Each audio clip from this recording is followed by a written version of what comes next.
All right, well, hey guys, welcome back to my channel. This is Jill. Thank you for joining me for World Watercolor Month 2023. This is week 3. We're getting into a new prompt today called Spacious. And as you can see by the photograph, we're looking at a really beautiful expanse of kind of a grassland with an epic cloud formation. And so this was something from our travels just recently. We're currently still in Montana, and this was in Montana, a different location than where we are right now, but just, you know, it's big sky country and it's just absolutely gorgeous. And so if you can zoom in on this photo, you'll have the photo reference. There's a link for it in the video description for all of my videos that I've got here. But when you download the photo and you have a chance to look at it yourself, if you'll sort of zoom in, you can see sort of, I guess it's over on the left hand side of the photo, down in the grassland area. There are cattle down there, and they're just these tiny black specks, and it really just gives you the sense of scale for how spacious, okay, this photo is.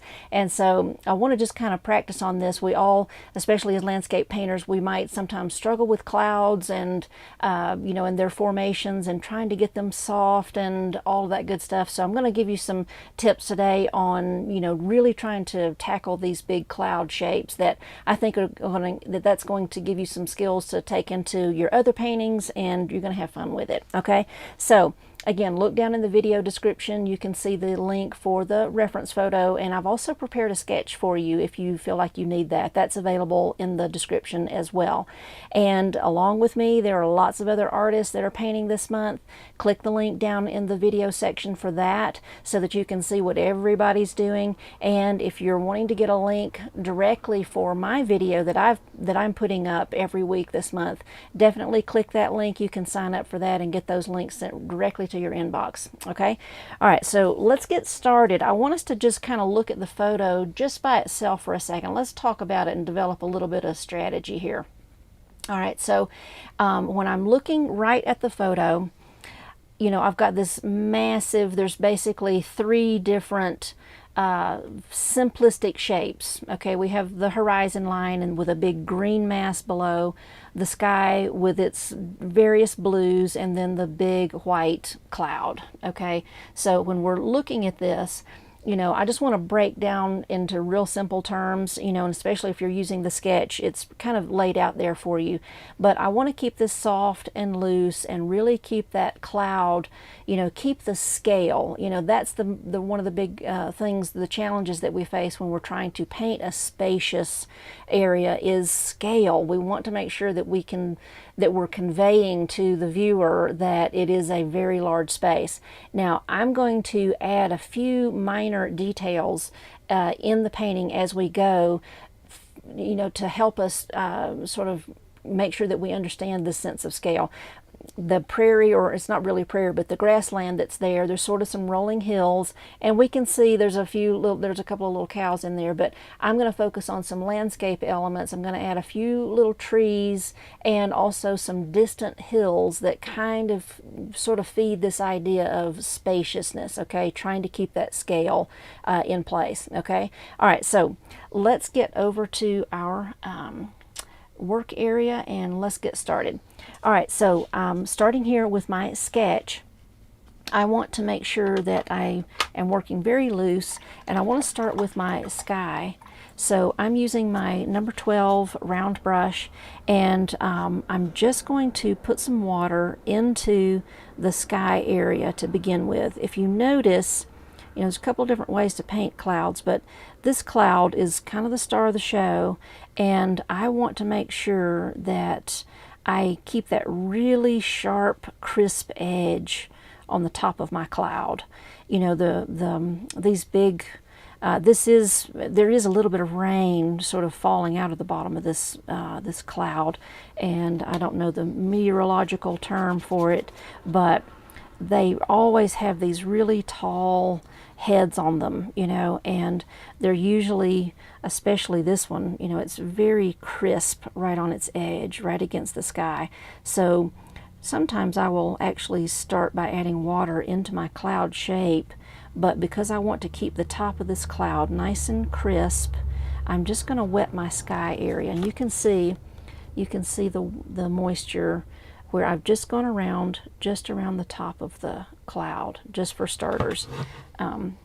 Might have actually missed a little spot here. All right, so I'm working in a dry climate right now. If that's you, you might want to give your paper a little spritz or something, but I kind of didn't really do that with this one because I didn't want any stray watermarks going anywhere. I wanted to really just keep this area wet. So if I have to, I'll just wet it a couple of times just to make sure that it's nice and wet. All right, so I'm going to get into my phthalo blue. I really like that for a brilliant blue sky. And I'm going to start working quickly with these blues once I get this in. So I'm going to be using some phthalo blue. That's what I've just started with. And I've also got some cobalt blue on my palette and a little bit of ultramarine blue on my palette. I'll kind of work with those three colors, you know, sort of all together, but I will be sharing with you what I'm using as I'm using it.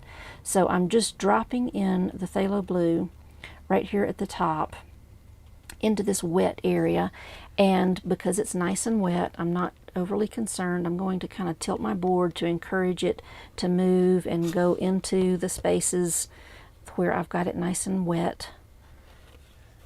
Just tilting the board, letting it run, and you know, you want to kind of be careful with it too when you're tilting. We do have an area that's, you know, marked off with wet, you know, and that's going to encourage the pigment to run into those areas. But if you tilt your board too hard, you know, that pigment, that water is going to kind of jump the curb, I guess, a little bit, and maybe get into an area where you don't want, you know, where you don't want it moving. So I just want to encourage a lot of movement, but I've got a nice crisp edge right here. I'm even going to go back over with my brush, just very gently right along that edge. I really want to keep that nice and crisp up there. Just dropping that blue in there. This is just the phthalo blue by itself, very diluted.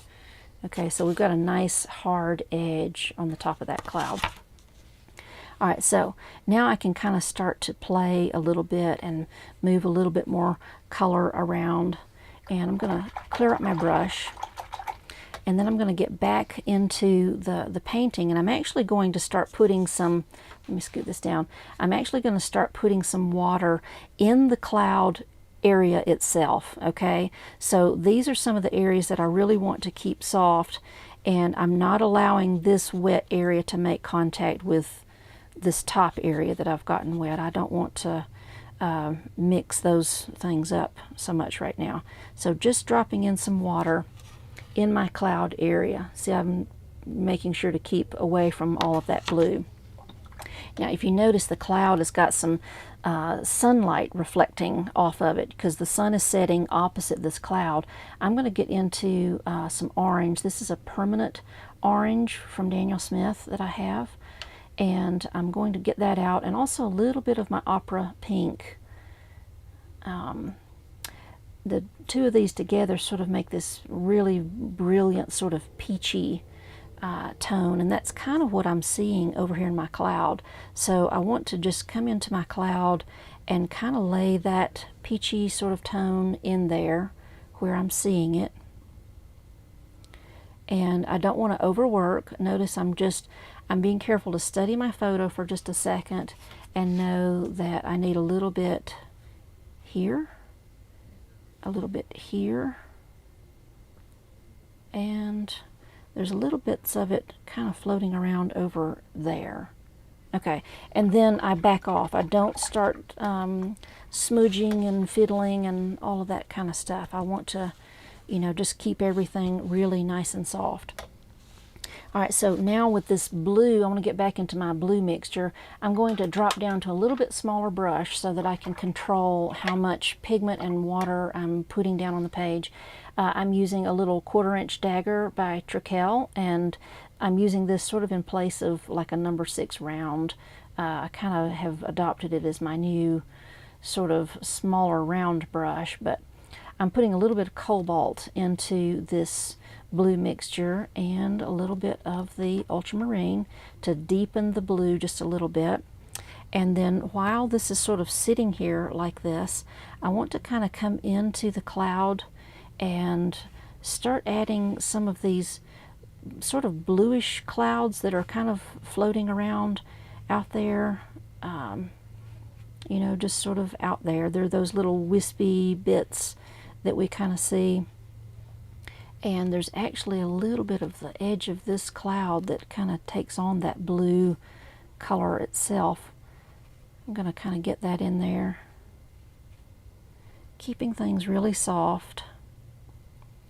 And the underside of this big cloud has got these dark shapes. I'm just going to start laying these in. There's sort of these bluish shapes, and some of this is going to kind of mingle a little bit with the pink, or that pinkish purple, or that little peachy tone that we put in there. And one of the reasons that I add a little bit of pink into that peachy tone is that if I go just orange and I start getting blue into the mix, I'm going to start getting a bit of, you know, a little bit of a brown kind of thing happening. And I don't really want that. I'm just looking at the cloud and dropping in some of these little shadow shapes that I'm seeing. And be decisive with it. Look, you know, make an observation in your, you know, in your reference photo. And here's the part with scale that I want you to think about with the clouds. The clouds, you know, I'm just going to turn my painting upside down for just a second. If I look at the cloud and think of it in terms of a landscape, the big portion right here is like my foreground, and then the cloud starts to recede and go back into the distance. And so that's why we have little tiny, you know, the strata of the clouds begin to get a little smaller as they start approaching the horizon line, just like landscape features are going to get smaller as they approach the horizon line. All right, so almost kind of using a little dry brush effect here, getting on the underside of that cloud.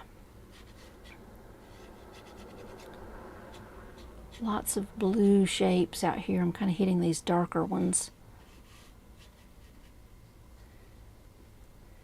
Just going to kind of keep looking through, making sure I'm not missing anything. Up here in the top, there's sort of, it's a little bit more gray. You know, the shadows get a little bit more gray. So in this blue, I'm going to reach and get a little bit of my neutral tint and just push into this blue. Because I want it to be gray, but I'm not using an orange to push this blue. I kind of want to use the neutral tint to push that gray, that blue into a little bit of a gray, so that I can kind of come in here and hit just a few of these little spots.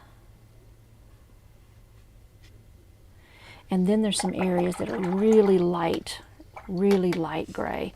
So over here on the right hand side, I'm seeing this area. I'm just wetting it with my brush with a little bit of water. And I want to keep the very top of this thunderhead really light. So I'm really just going to try not to get any paint in there. I'm just going to keep that nice and white. All right, so in this gray mixture, I'm going to really dilute it. And it's already wet paper, so that's going to help dilute even farther. Just a tiny suggestion of a little bit of gray in here.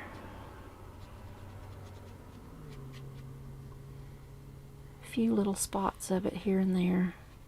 But again, the very top of that cloud is nice and white.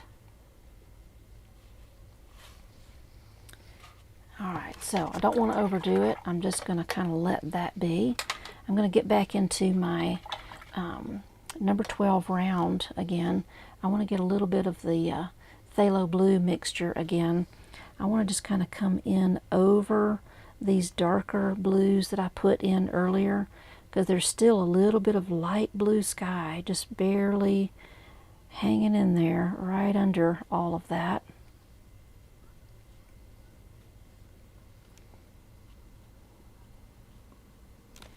Very soft.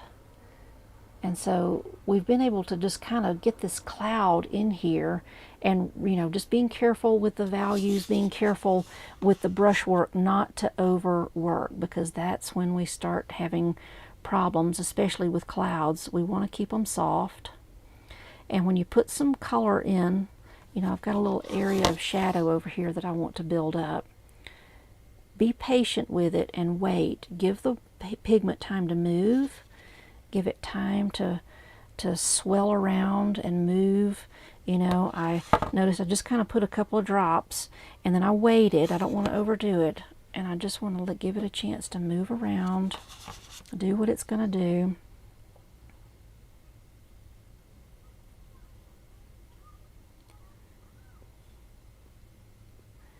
Just kind of looking and seeing where I might be able to put a few little darks. There aren't many, and when they are dark, it's really not a very dark value. It's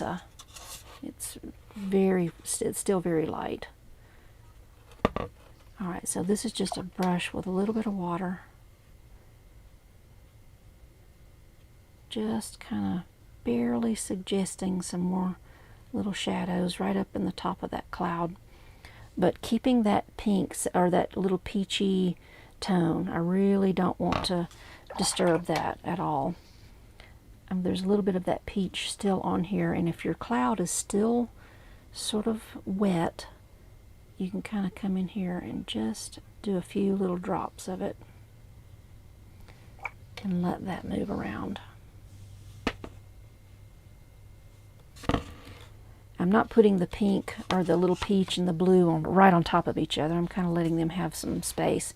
But just, very lightly, planning out the cloud, fixing all of your sharp areas first, and then coming back in and then adding water in all the areas where you want to soften and keep it soft. All right, so now I want to kind of move into the foreground. I'm going to let the cloud just sit there and do whatever it's going to do. All right, so this foreground, there is basically this sort of medium green that's here.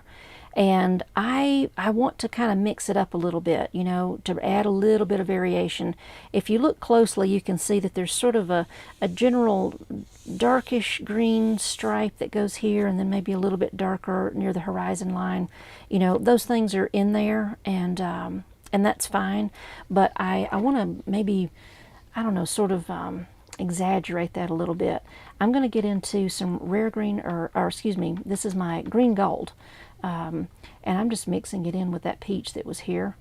If you had too much peach, then don't do it, but it kind of softened that just a little bit. But it's kind of giving me this spring green, this Granny Smith apple kind of green. And I'm actually just going to come into the landscape, and I'm just going to put this everywhere. This is a base tone, okay? So I'm just running it right across the page everywhere. And I might have a little bit of a dry brush effect. That's okay. That'll serve me well with it being a landscape feature, and I'll probably be able to fill that in with some extra color in a little bit. I just saw something I might want to add. A little bit of this blue. There are some of these blue clouds that actually come almost right down to the horizon. I'm just going to kind of get those in there. Just a little. Okay. Alright, so I'm going to let that just kind of sit. Alright, still with my big number 12 brush, I'm going to get into my Rare Green Earth. This is Daniel Smith Rare Green Earth. If you don't have it, it's a wonderful landscape color to have because it gives you this beautiful green-gray tone. It's really good for distant treescapes and distant tree ridges and that type of thing. But you can kind of make a color close by using a little bit of maybe your cad yellow and some ultramarine blue, and just maybe a tiny touch of sepia, just to or sienna, to just push it down, push the chroma down just a little bit. All right, so those dark areas that I know are here, while this is still wet, I'm going to come in here and kind of get these in here. I want to sort of kind of just create this notion, this illusion of some topography. And by just coming in here very, very deliberately, you know, with confidence, come in here, singular strokes. You know, you don't want to come in and do a bunch of rubbing and moving your paint around, you know, this kind of a thing. You're overworking, and that will kind of tend to cause the painting to not have that fresh sense of immediacy, that spontaneous sort of feel that we all love about watercolor. I'm going to put some of this here in the foreground too. Just kind of lay it in there.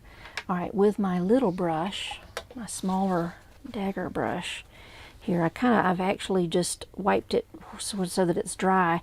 I'm going to take the brush and use it to sort of on purpose smudge a little bit of this bottom area of green up, just to kind of create, just with a dry sort of brush, just this illusion of a little bit of texture in the foreground. You can see just a suggestion of texture. Okay, but this space is very expansive. You know, we want to really keep knowing that, you know, there are lots of things off in the distance. All right, so lots of space going on. So I'm going to actually add a little bit of trees in here, but they're going to be super tiny to help us, you know, illustrate that sense of scale. Before I do it though, I want to just get in a little bit more color. This is my Hansa yellow.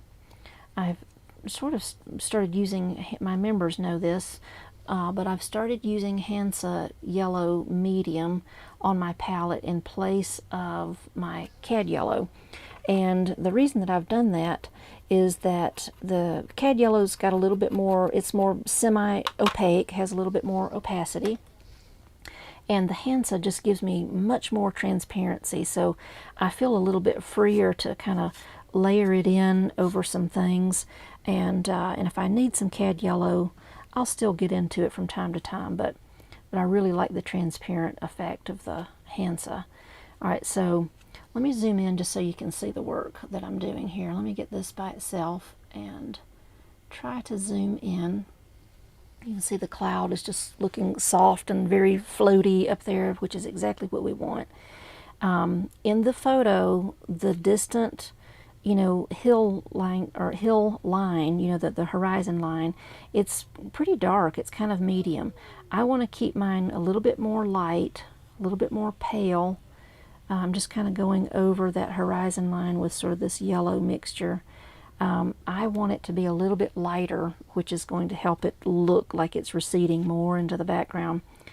And then I'm using my little rigger brush, or my little dagger brush, any fine point, just to kind of put these almost striations into the landscape. Let me tilt my board so the glare is not so bad. There we go. All right, see how I can kind of just create this illusion of a little bit of topography. There's the landscape is rolling away from us, and we have different shapes and strata happening that let us know that the land is just sort of, it's just rolling, you know, just like we're seeing. But we've got this tiny little, you know, 8 by 10, 9 by 12-ish sort of space to fill, and we want to tell the story of a lot of space, and doing a little bit of visual texture helps us with that. Okay, right here in the foreground, let me zoom back out just a little bit so you can see everything. Let me maybe just a little bit more. You need to be able to see the colors being mixed when I'm working on my palette. There we go. All right, so right in the foreground, again, I want to add some visual texture with some salt, but I want to control it, so I want to keep it right in my hand so that I can kind of put it right where I want it. Sometimes there's an opportunity to really just sort of sprinkle it everywhere, but I want this texture right in this right in the foreground, because this part of the, you know, this part of the field is, you know, that's 100 yards away, that's 300 yards away, that's 400 yards away. It keeps getting farther and farther away, so we're not going to see any textures way up close like that. Let me make sure that I got that There we go. All right, so I'm just going to let that sit. All right, I want to start adding some little bits of tree, tree lines. There were different sections of this, of this type of rolling hills where we would see tree lines occasionally. When I snapped this picture, there weren't actually any trees, but I'm going to come back in and put some, as well as a few little distant mountains over here, kind of in the background. But I want to dry this so that I don't have any runs when I start adding some of those features. So let me mute this.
Okay, all right, so got this dry, and now we can kind of come in here and start to play a little bit. All right, so start to play with a little bit of details here. All right, so I'm going to start by putting, this particular photo didn't have it, but you can see there's sections where we were driving down the road where you could see a distant section of Rocky Mountains back there, against the horizon. I'm going to zoom in so that you can see me do the work. And I'm going to move this over here because I do want you to see me mix the pigment first, and then I'll get the painting back in here. So this was just sort of that blue mixture that was on my palette. I want to get a little bit of my ultramarine into this mix, and I'm keeping it very thin and diluted. You see, this is not a real intense color. And I'm also going to get a tiny little bit of violet. Those distant hills almost have this periwinkle blue sort of tone to them. I might even put a little bit of cobalt. Cobalt and the violet would probably make a good combination for this. So it's sort of this sort of periwinkle blue. I'm really getting the bad glare. There we go. Sort of a periwinkle. All right. Let's move this back into the frame here. All right, so using that mixture that I just made and applying it with a small brush because I want to control what's going on here, I'm just going to come into my painting and start establishing that distant ridge of mountain, and it's just going to be a silhouette, okay? It's just a silhouette, but I want to keep it nice and wet, juicy, all the way across. Keep loading up my brush if I need to.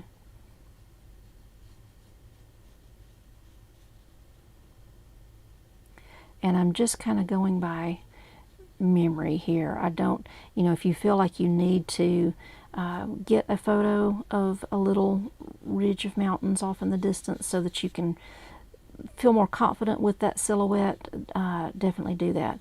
And, the Rockies definitely have these more sharp angles. They really are pointy and kind of jagged and just have a very distinctive, they're not rolling hills, they're very sharp, spiky types of things. And just keep on getting that in there right against the horizon. And those are just, they're just out there, you just see them when you're driving. It's just a silhouette, but they're off in the distance, Let me zoom back out so we see the whole painting. Here we go. All right, so those are out there, and I might even put a little bit, this is just a little bit of water. I'm just dropping it in here and allowing it to sort of go off the board just a little bit, because sometimes they're a little bit obscured. There we go. All right, so now for the trees. I'm going to get into this green mixture that's here. I'm just going to kind of tap into that.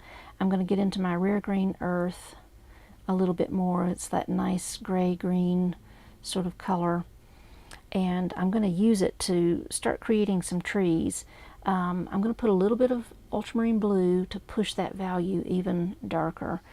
And I'm going to start coming into my painting, and right in here, these little ridges, that I've created, I'm going to start, sort of assigning just these imagined little groupings of trees that are, just sort of out there.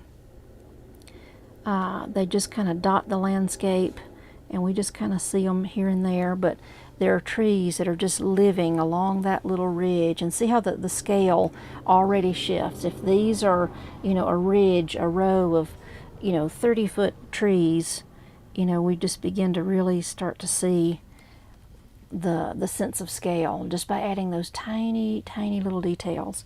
I'm going to put another little bit of tree out here, and see how I'm nestling them in behind these.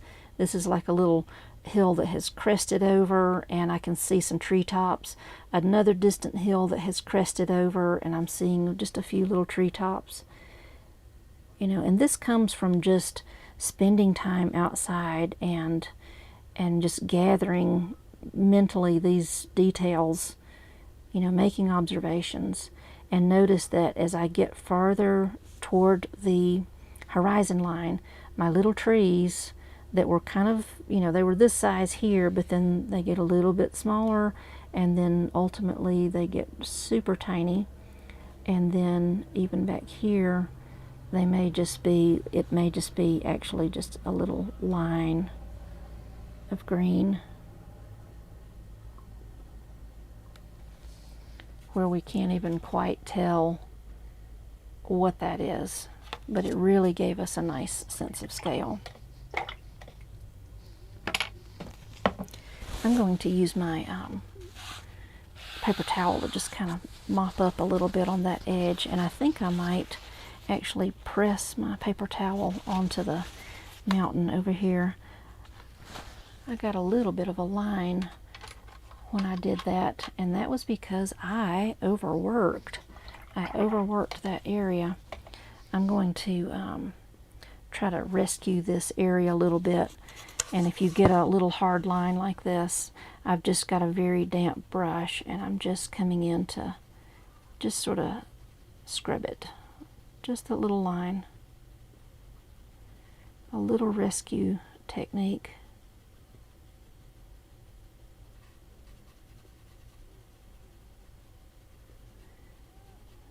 There we go.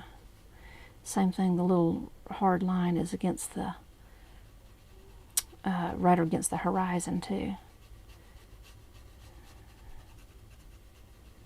Alright, now I'm just going to press and hold. So a little repair clinic right here in the middle of this painting. Let's do it. It's always helpful to know. I'm going to dry this and then come back over. Oops, let me just scrub just a little bit more. I still see a little bit a little bit of line there. I'm just scrubbing that off. There we go. Now it's like it wasn't there. All right, just a little blot, not rubbing. Okay, now I'm going to dry that and sort of add that mountain back into place there.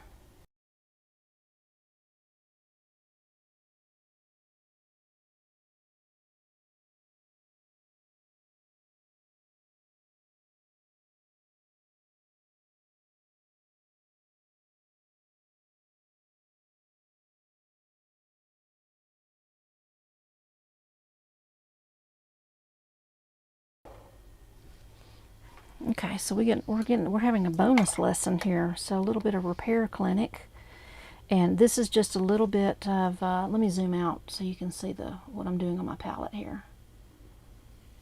And I'm just going to scooch this over. All right, so I need to fix the sky first.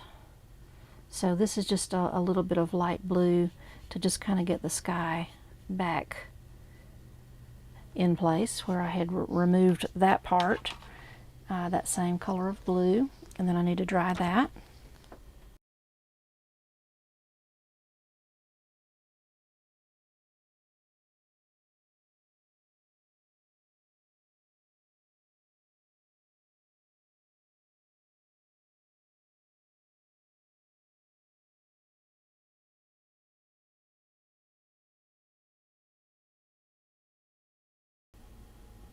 Okay, all right, and now we're ready to get back into getting the mountain back in there. All right, so again, that same sort of blue mixture, I'm going to go a little bit more on the purple this time. Just kind of push that value just a little bit. Now I'm going to come in here, and that might have been a different shape than what I had earlier, but that's okay. And just getting that in there. And I'm just going right back over this just to have one tone sort of coming across. I'm getting a little bit of my ultramarine blue too, and coming back on this side. Almost making it a little bit, just dropping that in there. Tying it all together. Okay, so we saved the mountain. Okay. All right, let's dry that.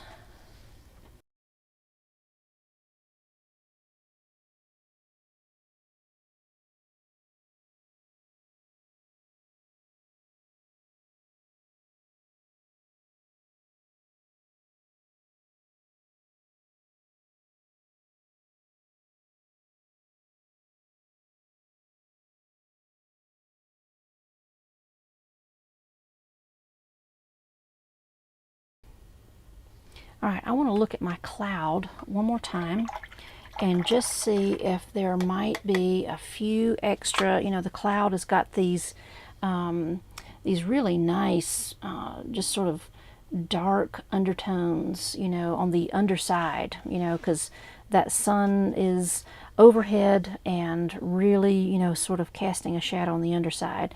I'm going to take that same purpley mixture, that gray mixture that we used for the mountain, and I'm going to come into my painting. And this is that point, we've talked about this before, paint the painting that you've got. So my cloud has kind of taken a departure from the actual cloud shape that's in the photo, so I've got to use the photo for information about value, but I've actually got to use the shapes that are existing in my painting to to actually lay the values in on the actual shapes that I have. I can't start painting a different cloud all of a sudden. I've got to paint the painting that I've got, work with the cloud that I have, and I just want to be careful and come in here and just add a few extra little shadows without overworking. That's always the key. Don't overwork. Trust that you can be observant, look at the cloud, lay that dark color in wherever it may need to go. I need a little bit more of my shadow color. I'm just mixing up a little bit more of a bluish gray.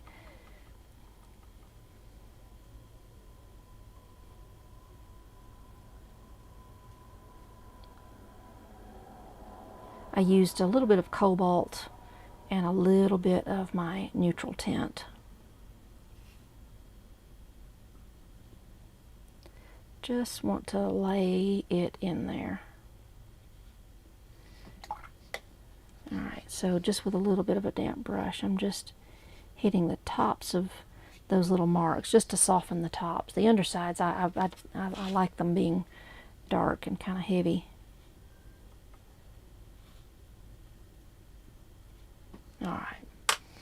Alright, so let's dry what we've got.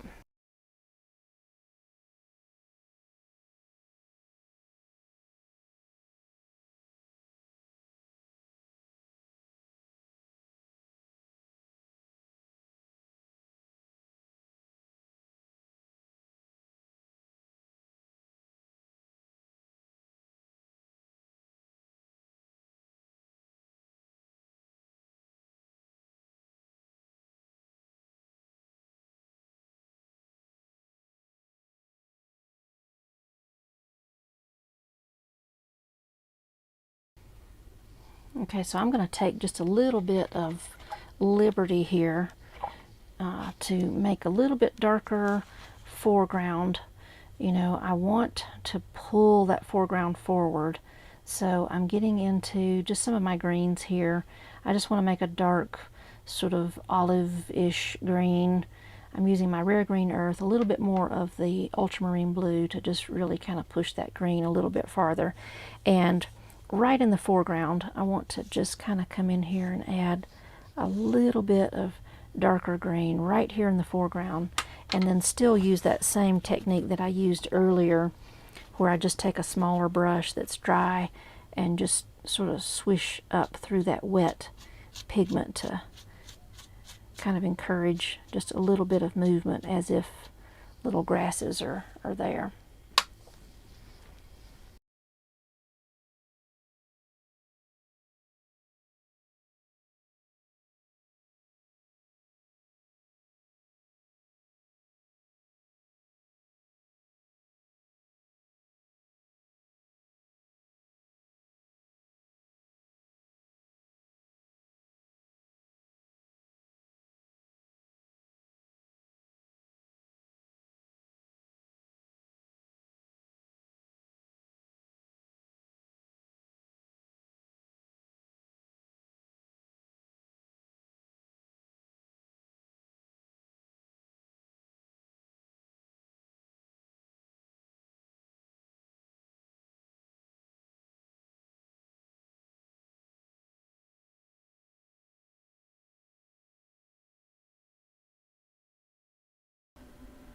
Okay, there we go. So very fun. And so, you know, every time that we start thinking about, you know, working with any kind of landscape that's really just got this vast sense of space, value and scale have to come into play every single time. We've got to make sure that we're keeping all of the distant colors softer. I know that in the photo they look a little darker, but as artists we have to push those values. The camera gets away with too much, and we have to work a little bit differently, you know, work a little bit differently than the camera. You know, the camera will always kind of push those values really hard. They'll make everything in focus, even though you've got objects that are 3 feet away and then 300 yards away. They're all in the same focus as if they were right in the same place. So when we're painters using our reference photos, we have to be careful about that and make those little value adjustments and those scale adjustments and all those different things. So I hope you enjoyed this, learned some things about making those cloud shapes and how to keep some edges crisp and some edges soft. It's all about, you know, your water placement and that type of thing. So I hope you enjoyed this. I look forward to seeing you next week. Look down in the video description for all the information links that you need to get the reference photos. And if you want to see what my videos are going to be every week, I'll send you a link directly to your inbox. Check that link down below. Visit that link. Sign up for it and you'll get all the information that you need each week so that you don't miss a video. And I will see you next week. Bye.